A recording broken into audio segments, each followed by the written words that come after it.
from the Energy Boutique with your energy forecast for Monday, March 13th. So today we have the Scorpio moon wrapping up its very transformative cycle, definitely pressurized us, peeled back the layers, unearthed a couple of things about our psychological connection to the past, and of course would have helped us rid a couple of those shadow elements as well. We will have the moon in Scorpio go void of course at 2:59 a.m. Eastern Standard Time, and we will be moving into Sagittarius energy at 3:22 a.m. So the transition out of Scorpio energy to Sag energy is always a welcome one. Sag energy acts as the light at the end of what usually is a very dark tunnel through the moon in Scorpio. And we follow that light into a brand new perspective, a brand new situation where we see a different horizon, where we see different details, different information coming forth, and of course, providing a brand new truth, a brand new quest, a brand new direction, a brand new path. Now keep in mind, we are still very much within orb of the energies of Jupiter and Chiron, who kicked off here yesterday, a huge healing transformation event, definitely needed at this point in the calendar. And we are building towards the last quarter moon that we will be having at 24 degrees in Sagittarius energy here on Tuesday. So there is this point in the lunar cycle that we're at, in the calendar that we're at, in some cycles for some planets that we're currently at that are pushing for endings and closures. We are definitely feeling that intensity as we get closer and closer to the spring equinox, which of course kicks off the Aries season, which gives us our brand new year, our brand new calendar. So with 8 different aspects here today and 7 of them involving the moon, we are definitely going to be wrapping up the shadow realm of our experiences that we've been having over the last couple of days with the moon in Scorpio. And we are going to be seeing things from a brand new perspective in a brand new light. The moon, right out of the gate, while still in Scorpio energy, is going to be interacting with Chiron, the wounded healer, and Jupiter, who, as you know, had their 50-year interaction here yesterday in this Aries energy. Pretty big deal. We're definitely still under the influence of this energy. We will for the next couple of days, if not weeks, because they are slow-moving planets and planetoids. But the moon in Scorpio really kind of having this awkward interaction with both Chiron and Jupiter is just kind of showing us what it is that has been triggered and activated. So of course that Jupiter-Chiron aspect was here to heal us, was here to alleviate some of the weight and baggage that we didn't even know that we were carrying. A lot to do with our ego, our identity, with the pain and trauma wounds that have been so very carefully connected and intertwined with our identity, that it's kind of revealing a different level of some of the shadow elements that we still have to address. And so Chiron being the wounded healer, the moon in Scorpio being the detective of the zodiac right now, is still trying to peel back those layers and see what we can kind of reveal in order to heal. Jupiter acts as a magnifier, turns the volume all the way up in order for us to see very clearly, A, how much we've grown, how much we have healed, how much we've actually accomplished, and B, what's left. What is left in this suitcase of emotional and mental baggage that we still have to sort through and get rid of before we enter into the brand new year. Now, everything is going to feel over-exaggerated. Everything is going to feel a little bit bigger than it actually is. Sit in it. It has a lot to teach us at this particular point in time. What I love is that the moon in Scorpio, the very last aspect that it is going to make before going void, of course, is a sextile, which is a beautiful energy, with Pluto, who rules over Scorpio energy, who is the great transformer, really doing a deep dive in our psyche.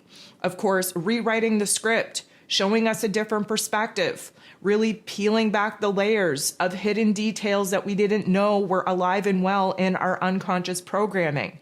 And because Pluto pushes us into our power, bosses us up in order to take control, we are definitely seeing ourselves, our wounds, our pain, our trauma from a different light.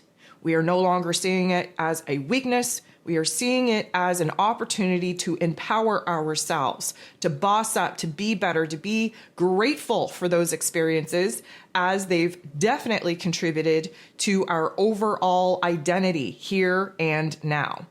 So like I mentioned, 2:59 a.m., the moon in Scorpio will go void, of course. And things get very shaky, very unstable, very uncertain. Things tend to fall apart a little minute while the moon is void. Lucky for us, it's a very short window that the moon will be void, again, locking into Sag energy at 3:22 a.m. The moon in Sag squares Saturn. So this is the very first aspect that the moon in Sag is going to make. It's a tough one because we have to jump into the boxing ring in order to square off with the Lord of Karma himself, who is still adjusting to this Pisces energy.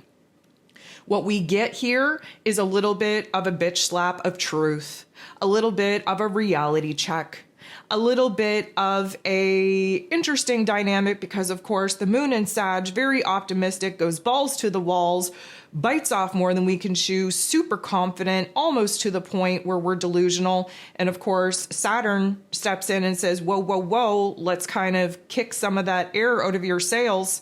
Let's bring you down a couple of pegs. We can't get lost in dreamland. We can't just live in imaginary land. We actually have to do the work here. So don't dream the greatest dream that you can dream if you're not willing to boss up, roll up your sleeves and do the work in order to actually bring it to life. So we are going to emotionally feel the weight, the accountability, the responsibility weighing on us right now in order for us to refine our vision, our goal, our dream, so that we can be a little bit more realistic with it and we don't set ourselves up for disappointment when we realize that we've overcommitted and we bit off more than we can chew. The moon in Sag makes a very positive interaction with Venus. Venus, of course, the goddess of love, beauty, worth, pleasure, money in Aries energy. She is kind of setting the scene on her next year of experiences where the heart is concerned, where her values are concerned. And the moon and Venus coming together is definitely showing us, because this is fire on fire action, Sag and Aries energy, of course, work very well together. And the fire energy is trying to get us fired up, to get us excited, to get us passionate again. We need this energy in order for us to see what it is that we actually desire, especially when it comes to taking care of ourselves, when it comes to rearranging our routines, again, providing a little bit more structure, stability, safety, security in our lives, where it is that we have to kind of take action, initiate a new energy exchange in our personal relationships in order to balance the scales and put those scales in our favor, if nothing else.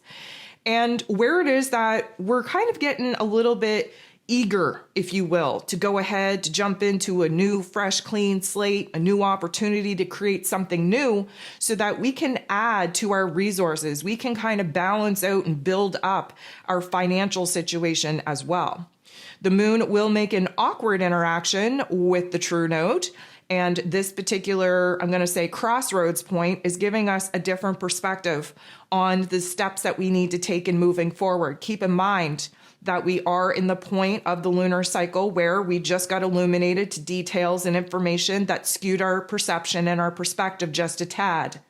The Sag energy is about the highest form of truth, is about our highest selves. It is about the quest of finding the information and details that we need in order to make the most informed decision for us. And, we are definitely up for a new adventure. We're experimenting in our emotional realm, and we are trying to kind of tap into our spiritual wisdom, if you will, to kind of see where the lessons are. And you can find the lessons through the uncomfortable thoughts and emotions that will get triggered and activated in order to bring your attention to some of the unconscious programming that needs to be sorted out, needs to be refined in order for us to discern whether or not it's working for us or whether it's not. And of course, we're going to leave that behind.